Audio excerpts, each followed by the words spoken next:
307 का धारा लगना चाहिए।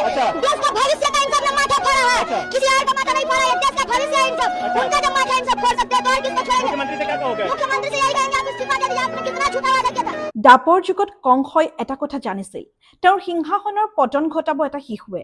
সেয়েহে জন্মৰ পৰাই শ্ৰীকৃষ্ণক বন্দী কৰি ৰখা হৈছিল। যুগ সলনি হৈছে, কিন্তু কংসবোৰ এতিয়াও আছে। এটা 6 বছৰীয়া শিশু পাটনা পুলিচে এৰেষ্ট কৰিছে। বিহাৰৰ BPSC পৰীক্ষাৰ খেলিমেলিৰ বিৰুদ্ধে পাটনাৰ প্ৰতিবাদস্থলীত প্ৰৱেশ কৰিছিল 6 বছৰীয়া আদিত্যই।